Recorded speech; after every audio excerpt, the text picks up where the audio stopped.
विदिताखिल शास्त्र सुधा जलधे महितोपनिषत् कथितार्थ निधे हृदये कलये विमलं चरणं भवशंकर देशिक मे शरणम्। करुणावरुणालय पालय मां भवसागर दुःख विदून हृदं रचयाखिल दर्शन तत्त्वविदं भवशंकर देशिक मे शरणम्।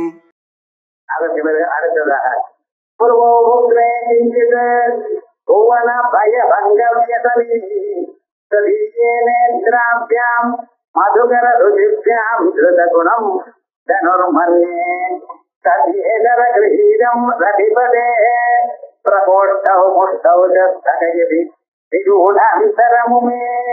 அடுத்ததாக அப்பாவுடைய புருவங்களை சொல்றார். இந்த புருவங்களை ஒரு வில்லு மாதிரி நினைக்கிறேன். அந்த வில்லானது எப்படி கொஞ்சம் வளைஞ்சு இருக்கு. வில்லானது நேர கையில ஒரு வில்லு இருக்கு, கரம்பு வில்லு. அதுக்கு நான்கயிறு கிடையாது.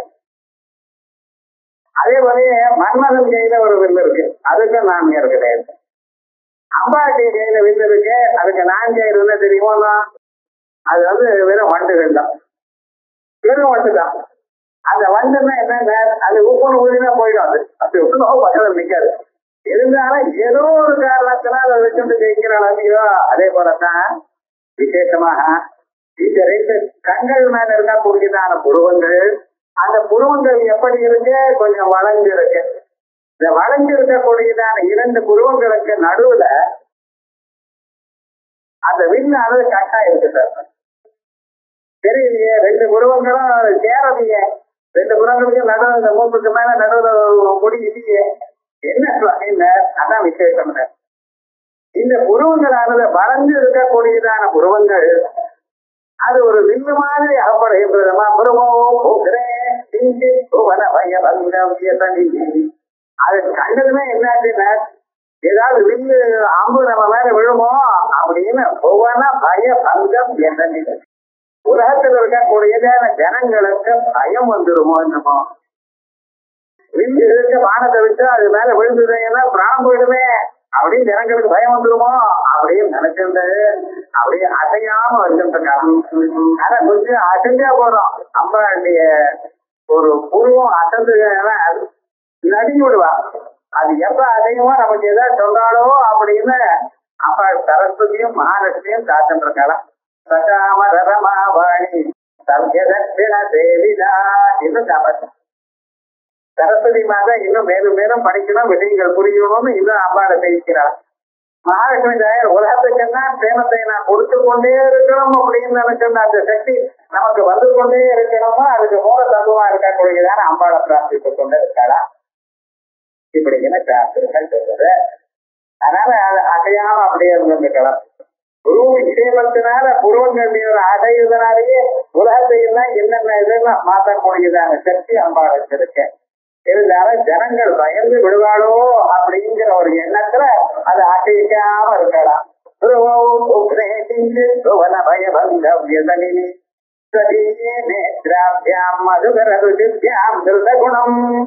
அதே போல அந்த புருவங்களுக்கு கீழே ரெண்டு கண்கள்.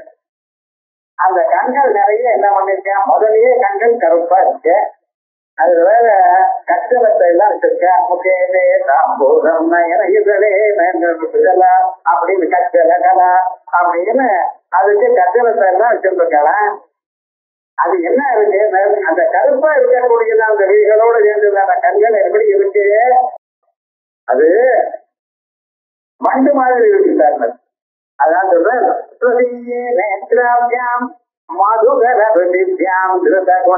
அது அந்த வில்லுக்கு நான்காயிரம் மாதிரி இருக்கான் அந்த கண்கள். அந்த கண்கள் நீளமா இருக்கோ இல்லையோ, அந்த நீளமாக சின்னதா இருக்கக்கூடியதான கண்களை கண்ட அந்த மேல இருக்க புருவம் எனக்கூடியதான அந்த வில்லுக்கு கட்டப்பட்டதான கருப்பான நான்காயிராக ஆகப்படுகிறது. மதுகர குணம் தனுர்மன்யே சத்யேதர கிரகீதம் ரதிபதே. இது எப்படி காணப்படுகிறதுன்னு, இது ஒரு வில்லு மாதிரி இருக்கு, அம்பாண்டிய வில்லு மாதிரி இருக்கு, நல்லாதான் இருக்கு வில்லு. ஆனா வில்லுல நடுவாகம் இல்லையே, இந்த பகுதி இந்த எது அந்த எது நடுவுல இருக்கு, நடுவுல இல்லையே, நடுவுல முடியே இல்லையே, வில்லாதான் இல்லையே, கட்டானா போல தெரிகிறதுன்னு. இல்லம்மா, அந்த வில்ல நடுவுல ஒரு கையால அப்படி பிடிச்சிட்டு இருக்கேன். இந்த கையால பிடிச்சிட்டு இருக்கிறதுனால என்ன ஆகுது, அந்த பகுதி நமக்கு தெரியல, அதனாலதான் இங்க முடிச்சுங்கிறோம். ஒரு மண்ணியே எப்படி பிடிச்சிட்டு இருக்காள், சவியேதர கரகிரகீதம் பிரதிபதே. இடது கையால பிடிச்சிட்டு இருக்கான், என் வலது கையால பிடிச்சிருந்தா என்ன, இடது கையால பிடிச்சிட்டு இருக்கா அப்படின்னால வலது கையால பிடிச்சிருந்தா எப்படி நமக்கு இந்த பக்கம் இருக்கக்கூடியதான விரல் தான் தெரியும். இடது கையால் இப்படி பிடிச்சிருந்தா பாக்குற வழக்கு இதை பார்க்கதான் தெரியுமே, அந்த விரல் எல்லாம் தெரியாதான். அதுல எவ்வளவு அர்த்தமா இருக்கிறது. சவ்யேதரம் தனுர்மன்யே சவ்யேதர கிரகீதம் ரதிபதே பிரகோஷ்டே மொட்டௌஜஸ்தயதி விகூட அந்தரமுமே. அந்த பிரகோஷ்டம், அந்த கை மடிப்பு இருக்கும்போதெல்லாம் மணிபந்தம், அது என்ன அது நமக்கு தெரியாமல் அந்த பக்கம் விரல்களும் கட்ட விரலும் அதுக்குள்ள அந்த பக்கம் போயிருக்கு, அதனாலதான் நமக்கு தெரியல. அதனால அந்த இடம் அப்படி இருக்கு, வெள்ளை வெள்ளைன்னு இருக்கு. நடுவில் ரெண்டு குருவங்களுக்கு நடுவில் வெள்ளையா இருக்கிறதுக்கு காரணம் என்ன, அந்த இடது கையால அந்த வில்ல புடிச்சுட்டு அங்க நிக்கிறா போல காணப்படுகிறது.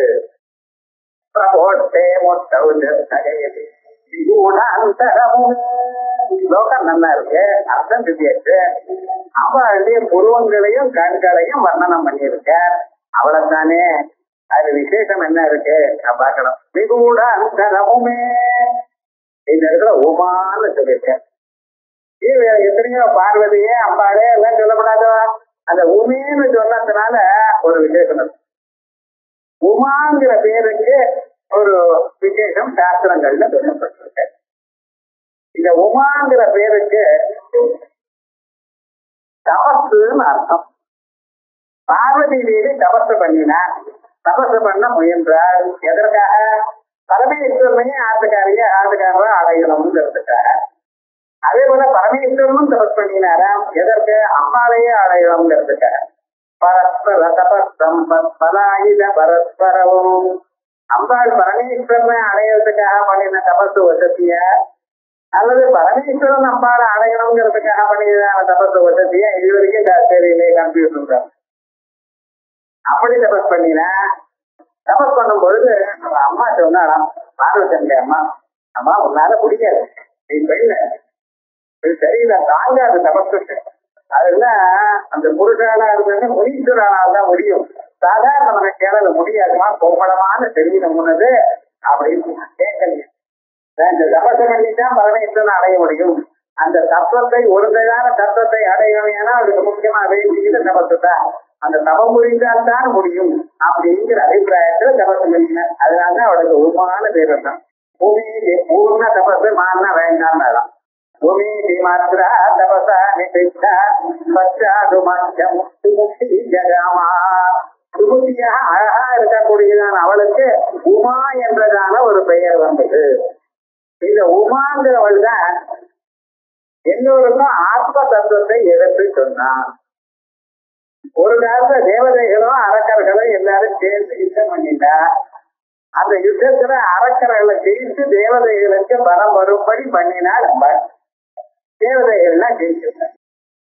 ஜெயிச்ச பிறகு அவளுக்கு என்னாச்சு, ஒரு கர்வம் வந்துச்சு. நாம தான் ஜெயிச்சோம், நம்மளுடைய பவர்னாலதான் ஜெயிச்சோம், நமக்கும் வருது இல்லையா. அந்த பரீட்சைக்கு முன்னால வர்றது வாடு வருது. ராத்திரி எல்லாம் படுத்துட்டு தூக்காமல் அது கொஞ்சம் டீ சாப்பிட்டு எதுவும் படுத்துட்டு எங்கெங்க நோட்ஸ் இருக்கோ அதெல்லாம் எடுத்து படுத்து எழுதினார். எல்லாம் ஆச்சு சார், பரீட்சை எழுதிட்டான். அவனுக்கு திருப்தி ஏற்படல. என்னத்தான் நல்லா இருந்தாலும் சரி, இந்த பரீட்சைன்னு வந்து இந்த கொஸ்டின் விட்டேனே, இது இப்படி இருக்கு, அது அந்த பிறகு பேசும். இது ஒழுங்கா முதல் நாள்ல இருந்து படிச்சிருக்க வேண்டாமோ, கிடையாது. சரி, அந்த ரிசல்ட் வந்த அன்னைக்கு பார்த்ததுமே ஆனந்தம் ஆயிடுச்சு அவனுக்கு. அந்த டீச்சர் போனா போறதான் 100 மார்க் போட்டான்னு வச்சுங்களேன், வந்தாச்சு. கடைசியில என்னடா ஆச்சுன்னா, அடுத்த வருஷம் அந்த பையனை பார்த்து மண்டு இது தெரியலையேங்கிறான். இவன் பட்ட பாட்டு இவனுக்கு தெரியும். அடுத்த நாள் அவனை வைக்கிறான். என்னடா சுவாமின்னு, அதை படிச்ச பிறகு, அதை முடிச்சு அதை ஜெயத்தை அடைஞ்ச பிறகு அவனுக்கு ஒரு கான்பிடன்ஸ் வந்துருக்கு. அதுக்கு முன்னால எவ்வளவு பெரியவனா இருந்தாலும் எவ்வளவு சிரமப்பட்டாலும் என்ன ஆகுமோ என்ன ஆயிடுமோன்னு ஒரு பயம் இருந்துட்டுதான் இருந்தது. எப்படிப்பட்டவனுக்கும் அப்படி ஒரு சாதாரணமான ஒரு விஷயம் வந்ததுன்னா தேவதைகளுக்கெல்லாம் கர்வம் வந்துருதான். என்னுடைய பலத்தினால்தான் நான் ஜெயித்தேன் அப்படின்னு கர்வம். அப்ப என்ன இவன் நல்ல வாழ்வா நல்ல வாழ்க்கைய கர்வம் வந்தது ஏன்னா அவனுக்கு ஒரு வார்னிங் கொடுப்பா. அவ்வளவுதான். என்ன பண்ணீங்கன்னா அந்த தேவதைகளுக்கும் அரக்கர்களுக்கும் அந்த தேவதைகள் வந்த வழியில பூமியிலிருந்து ஆகாசம் வரைக்கும் ஒரு பெரிய தூணாட்டம் கம்பம் வந்து நின்றது. நடுங்கி போயிட்டாங்க. இது வரைக்கும் பார்க்காத விஷயம் ஒரு பக்கத்துல வந்ததுன்னா சாதாரணமா நீங்க உட்கார்ந்துருக்கு உங்க பக்கத்துலயே ஒரு நாய் உட்கார்ந்துன்னா என்ன ஆயிடும் உங்களுக்கு? எப்படிதான் வந்தது என்ன ஒண்ணுமே தெரியாதுன்னு நடிக்கிடுவான். அதே மாதிரி விவகாரம் இதை கண்டா ஒன்றும் தெரியல. தேவதைகள்லாம் பார்க்கலாம் என்னது இது நம்ம இந்த வழியா தானே வந்தோம் வரப்ப இது நாட்களிலே திடீர்னு வந்து ஏதாவது அரக்கனா இருப்பானோ நம்மளை காரணத்துல பொறுப்படி தீங்க வந்துருக்கானோ என்ன பண்றது? இந்திரன் பார்த்தாராம். அக்னி பண்றது நல்ல அக்னிய அது தேஜஸா இருக்கு. ஐயா நீங்களும் அந்த டிபார்ட்மெண்ட் தான் போய் தெரிஞ்சுட்டு வாங்க. ரொம்ப சந்தோஷமா போற என்ன இது யாரப்பா நீங்க அப்படின்னு என்ன தெரியலையா? அக்னி ஜாகவே தாவா மகரேதி நான் தான் அக்னி நான் தான் ஜாகவே தெரியலையா உங்களுக்கு? என்னால என்ன முடியும்னு கேட்டேன். என்ன முடியும் என்ன எளிதம் ஒரு தெரியாமி இந்த பூமியில எது இருந்தாலும் எடுத்துக்கிட வேண்டாம் அப்படின்னு நல்ல கேள்வி. எதையும் பண்ண மாட்டேன் இல்லை எடுத்து விடுவேன். சரி சந்தோஷம். அங்க ஒரு சின்ன ஒரு பில்ல எடுத்து ரெண்டு போட்டு இதை எரியினாராம். இது எரிச்சுக்காம இல்லைன்னா நான் எரிக்கிறேன் கர்வத்தை விட்டு விடு அப்படின்னு ட்ரை பண்ணி முழு முயற்சியோட பண்ணினாலும் அதை எரிக்க முடியல. ஏன்? அந்த நெருப்புக்கு எரிக்கக்கூடியதான திறமை அங்கிருந்து வந்தது. அந்த மரப்பொருளுக்கு வந்தது. அந்த திறமையை வித்ரா பண்ணிட்டார். இவரால ஒண்ணும் பண்ண முடியல. என்ன பண்றது? ஒரு பிரதர்சனமா வந்து வந்துட்டார். இந்த ரெண்டு சொல்லிட்டார். என்ன பண்றது? பார்த்தா ஓ அப்படியா உங்களால முடியலையா? இதுக்கு ப்ராப்ளம் ஜாஸ்தியா இருக்கு. வேற யார பண்றது? அதை விட சீரியஸ் அந்த அக்னிக்கு அப்பா இருக்கக்கூடியதான வாயுவா இருக்கு. வாயவே தத்விதானே தத்தியே வாயு மகாவேகமா போறதுமே அங்க கிட்ட போனாலே ஒன்றும் பேச தெரியல. என்ன பண்றது? அவர் உங்க பேர் என்ன அப்படின்னு இப்ப ஒரு தைரியம் வந்துருக்கு. ஏன்னா அவர் பேசினா நமக்கு அதுக்கப்புறம் பதில் இருந்தாலும் ஓஹோ என்ன போய் என்ன போய் எப்படி கேட்கிறேன் வாயருவா அமஸ்மி சென்றவேன் மாதரி சுவாபா அமஸ்மி. எனக்கு ரெண்டு பேர் இருக்கு. காசுன்னு ஒரு பேரு மாதரிசுவான்னு பேரு. மாதரிசுவாங்க மாதிரி அந்தரைக்கு இது டிராபிக் ஜாமெல்லாம் என்ன ஒன்றும் பண்ணாது. நான் ஆகாசத்துல பறந்து போயிடுவேன் அப்படின்னா ஓஹோ இப்படி ஒரு குணம் இருக்காங்க. சந்தோஷம். என்ன வீதி என்ன பண்ணுவேன் நீங்க அப்படின்னாரு. என்ன மலை உச்சியா இருந்தா அந்த பக்கம் தள்ளணுமா சொல்லுவோம். என்ன பண்ணி விடுவேன் பார்த்தா அதெல்லாம் எனக்கு எதுக்கு நல்ல காரியமா பண்ணும். இங்க ஒரு சின்ன புல்ல யாரோ போட்டிருக்கேன் அது அப்புறம் படுத்து விடுவோம் அப்படின்னு என்ன பண்ணிருந்தாங்க சர்வதவையில் எதனாலும் அது அந்த பக்கமா நாட்ட முடியவே இல்லையா வாயுக்கு அந்த சக்திகள்லாம் நான் வாங்கி கொடுத்தேன். மறுபடியும் போனேன். இன்னும் என்ன போயிட்டு வாயு முடியல. இன்னும் பார்த்தேன் நானே போறேன். அந்த அளவுக்கு வந்தேன். அது போன எந்த இடத்துல போய் நின்னாலும் அந்த இடத்துல மறைஞ்சு போச்சு. அந்த ஜோதிச்சு மறைஞ்சு போச்சு. மறைஞ்சு போறதுல அவன் பார்த்தாரான் இந்திரன். அவன் மாதிரி திரும்பி வரல. ஏன்னா திரும்பி எங்கே போறது? அங்கே இருக்கலாம். அங்கேயே உட்கார்ந்து எந்த இடத்துல மறைஞ்சு போச்சோ அந்த இடத்துலயே தியானம் பண்ணினா இது ஞாபகம். ஏதாவது ஆயிடுச்சுன்னா நம்ம அங்கேயே இருந்து தியானம் பண்ணணும். என்னன்னா ஒரு 10 மணி யோஜனை பண்ணல உங்க மனசுக்கு கிடைக்காத விஷயமே கிடையாது. எந்த ஒரு தத்துவமா இருந்தாலும் அதை நிச்சயமா நீங்க கண்டுபிடிக்கலாம். உங்களுக்கு அந்த திறமை பகவான் கொடுத்துருக்க. நீங்க மனசுக்கு அவ்வளவு திறமை இருக்கு. அங்கேயே உட்கார்ந்து தியானம் பண்ணினாரா அந்த சமயத்துல அப்பொழுது நம்ம உமா ஐவதே தங்க நகைகளோட அங்கே உட்கார்ந்துட்டு அம்பாள் உமா எனக்கூடியதான பெயரோட காணப்பட்டார். அவன் சாப்பிரம் மேதி ஓ பாஷா. அப்ப நீங்க பார்த்துட்டு இருக்கீங்களே அது பிரம்மம். இந்த பிரம்மத்தினுடைய ஒரு திறமையினால்தான் தாங்கள் எல்லாவற்றையும் அடைந்தீர்கள் அப்படி இது உபதேசம் பண்ணினார். அந்த பிரம்மத்தை காட்டினத்தினால்தான் நம்மளுக்கு சிவஞான பிரதாயினி அப்படின்னு. எல்லோருக்கும் ஆத்ம தத்துவம் உங்களுக்கு வரணுமையானால், ஞானம் வரணுமையானால், பகவான அடையணுமையானால் அங்கே ஒரு தத்துவம் உங்களுக்கு சொல்லிக் கொடுக்கணும். யார் அது? அம்பாள். அந்த அம்பாளானவள் உமாவாக வந்து உங்களுக்கு சொல்லிக் கொடுத்தா. அதான விகூடாந்தரமுமே உமா தைலேந்திரதனையா கௌரி கந்தர்வ தேவிதா அப்படின்னு சாஸ்திரத்துல தைலேந்திரதனையா பார்வதி அப்படின்னு சொல்றது. மலை மாதிரி இருக்கக்கூடியதான அஞ்ஞானத்தை அங்கிருந்து பிறந்து அஞ்ஞானத்திலிருந்து பிறந்ததான அந்த அகண்டாக்கார பொறுத்து உங்களுக்கு எல்லாவற்றையும் கொடுக்கிறது.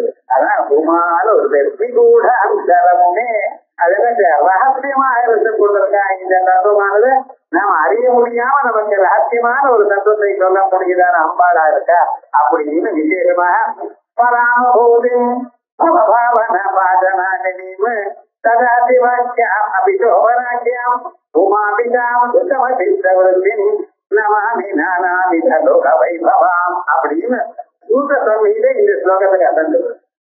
சூத சம்ஹீதையில விசேஷமாக அந்த ஆத்ம தத்துவமானது நமக்கு எப்படி இந்த அனுகிரகத்தினால வருது. பரமேஸ்வரன் எந்த தெய்வத்தை சொன்னாலும் அந்த தெய்வத்துக்கு இந்த காருண்யம் அப்படின்னு ஒரு தெய்வத்தை சொல்ல. அந்த கிருஷ்ணனை சொல்லும் பொழுது புஞ்சிருக்குன்னு சொல்ல. அம்பாளை சொல்லும் பொழுது இந்த கருணையான காட்சின்னு சொல்ல. கனக பார்வைன்னு சொல்ல. அதெல்லாம் இந்த தத்துவம் அனுகிரக சக்தி இருக்கு. இந்த 5 சக்தி இல்ல. சிருஷ்டி சக்தி உலகத்தை எல்லாம் படைக்கும் திறமை. சிதி சக்தி படைச்சதான உலகத்தை காப்பாற்றும் திறமை. பிறகு சம்ஹார சக்தி எல்லாம் தனக்குள்ள சேர்த்துக் கொள்ளக்கூடியதான சக்தி. இந்த 3 தான் தெரியும். ஏதோ வாயுமா நிபூதானி ஜாயந்தே ஏன ஜாதானி ஜீவந்தி யஸ்ரயந்தி அபிகம் விஜந்தி தத் விஜ்ஞாதத்வா பிரம்மா உபனிஷத்து அவ்வளவுதான் சொல்லுது. இதுக்கு மேல 2 திறமை இருக்கு. என்னது? அனுகிரகம் திரோதானம். அந்த திரோதானம் இருக்கிறதுனாலதான் நமக்கு இந்த சம்சாரமானது நிற்கிறது. நீங்க உத்தியோகத்துக்கு போறதோ, காசு சம்பாதிக்கிறதோ, சமைச்சு சாப்பிடுறதோ, 4 பேரை காப்பாத்திக்கிறதோ, இதெல்லாம் பேசுறதோ, எல்லா விவகாரமும் என்ன? இந்த திரோதானத்துக்கு. அது இல்லாத போனா உங்களால ஒரு கடமை வாழ முடியாது. அந்த திரோதானத்தை சம்சாரத்திலேயே இருந்தா எப்படி சேவத்தை அடையிறது? அந்த சேவத்தை அடையிறதுக்கு அனுகிரக சக்தி, அந்த அனுகிரகம் வேணும். எப்பொழுது அம்பாளுடைய அனுகிரகம் கடைகள் பார்வங்க மேல விழுறதோ, இதுமேல வாழ்க்கையில ஏற்பட்டதான எல்லா விதமான துன்பங்களும் எப்படி சரீரத்திற்குள்ள வரக்கூடியதான துன்பங்கள், தலைவலி, கால்வலி, முதுவலி, தெரியாத வழிக்கு என்னமோ தெரியல சார், சமமா இருக்கு. இன்னும் சொல்ல முடியலைங்கிறான். சுத்தரா போல வலிங்கிறான். அதுக்கு மேல மனசுல ஏதோ ஒரு பயம். என்ன எதுக்காக பயப்படுறது? என்ன இது வருது? என்னமோ ஒரு பயம். அதனால் தாங்க முடியும். எல்லாத்த விட ஸ்வைன் ஃப்ளூ பயம். அது எங்கேயும் இருக்கு. இவன் ஏன் பயப்படுறேன்? நீங்க ஒண்ணுமே பயப்பட வேண்டியதில்லை. மஞ்சள் எப்ப நீங்க உபயோகப்படுத்துற இடம், உங்க காலத்துல துளசி செடி இருக்குமே, நான் ஒண்ணும் வராது. நம்ம ஊர்ல எவ்வளவு சொல்லியிருக்காரு. யாத்ருஷ்டா நிதிலாக சங்க சமனி புருஷ்டா வபுஷ்பாவதி பிரத்யாபத்தி விதாயினி பகவத கிருஷ்ணஸ்ய சம்ரோகித. அந்த துளசியை 2 துளசி எடுத்து பகவானுக்கு நீங்க பூஜை பண்ணிட்டே இருந்தா ஒரு வியாதியும் தின்ன வராது. இந்த இன்ஃபெக்ஷன் ஒன்றும் வராது. நம்ம அதை யூஸ் பண்ணாத்தினால்தான் வந்துருக்கு. காரணம் அந்த துளசி என்ன பண்றது? உங்களுக்கு எந்த வியாதி எந்த பாக்டீரியா பக்கத்துல உங்க கிட்ட வராம தள்ளி விடுறது. அது பார்க்க தெரியலையே, நமக்கு உபயோகப்படுத்தலையே, நம்ம என்ன பண்றது அப்படி பயம். என்ன ஆகும்? அங்கேயே பார்த்தா ரயில்வே ஸ்டேஷன்ல முகமொழி மாதிரி கட்டிட்டு போறான். அது 24 மணி நேரம் கட்ட முடியுமா உங்களால? இல்ல 5 நிமிஷம் கட்டிட்டு போக முடியுது. அதுதான் வேஸ்ட் தானே. அது இந்த மேல கட்டிட்டு கூட யாராவது பக்கம் வந்து அப்ப அவனோட பேசோட அவ்வளவு அவங்க முடியுமா? மூக்க கட்ட முடியுமா? கேட்க சொல்லுங்க. கண்ணை வேணா கட்டிக்கலாம். காந்தாரி சினிமா முழுக்க கட்டிட்டு இருக்கா, காதல பஞ்சு வச்சுக்கலாம். மூக்க கட்டிட்டுன்னா என்ன ஆகும்? அது ஃபில்டர் பகவான் தானே வச்சிருக்க. மூக்குக்குள்ள கிண்டுட்டுன்னா முடிய வச்சிருக்க. பகவானுக்கு தெரியாதவங்களை விட அவர் என்ன பண்ணிட்டு இருக்கார்? இது போல அனாவசியமான விஷயங்கள் இருந்தா உள்ள அனுப்பிடாம வச்சுட்டு இருக்க. நமக்கு தெரியும். நமக்கு நம்பிக்கை இல்லை. அந்த பகவான் மேல நம்ப மாட்டேங்கிறோம். லோகத்தில் இருக்கக்கூடியதான துணியை நம்ம இருக்கணும் என்ன பண்றது? அந்த அபயத்தை கொடுக்கக்கூடியதான தத்துவம் அம்பாள் தான். அதான் அனுகிரகத்தை. சரீரத்துக்கு வியாதி வராமலும் மனசுல கவலை இல்லாமலும் பூதங்கள்னால வெளியில் இருக்கக்கூடியதான ஆகாசம், வாயு, புதிரி, ஜலம், தேஜஸ் இவைகள்னால ஒரு ப்ராப்ளமும் வராமலும் ஒரு பயம், அந்த பயத்தை நீக்கக்கூடியதான தத்துவம் இங்க இருக்கு. அதான் அந்தரமுமே அப்படின்னு விசேஷமாக இதை சொல்றது. பவன பயபங்கவ்யதனி குணம் புரிந்து கொண்டிருக்கக்கூடியதான அம்பாளுடைய முகத்தை ரதிபதே, இது ரதிபதியா இருக்கக்கூடியதான் மன்மதனுடைய வில்லோ. மன்மதனுடைய வில்லானது உலகத்தை எல்லாம் வசீகரணம் பண்றது. அதை விட ஒட்டத்தையா மன்மதனுக்கு வில்லு அதுல அப்ப போடணும். நீங்க ஒண்ணும் வேண்டாம், உங்களுடைய புருவங்களே பூர்வமா அது எப்படி இருக்கு? சவியேதர கரகிரகிதம் ரதிபதே பிரகோட்டே மொட்டவுதி விகூட அந்தரமுமே அப்படின்னு விசேஷமாக இந்த ஸ்லோகத்தை நாம விபூதிய வச்சு அதை அபிமந்திரணம் பண்ணி ஒரு 10 தடவை சொல்லிட்டு இந்த ஸ்லோகத்தை நம்ம அந்த விபூதியை நம்ம தரித்தோமையானால் குழந்தைகளுக்கு ஒரு வியாதியும் வராது, பெரியோர்களுக்கு எல்லா காரியமும் செய்யும். எங்கே போனாலும் உலகத்தையும் தன்னுடைய வசமாக்கக்கூடியதான ஒரு சக்தி நமக்கு வரும். அவ்வளவு சக்தியும் வரக்கூடியதான மிக உயர்ந்ததான ஒரு ஸ்லோகம் இது. இதை பார்த்தோம்.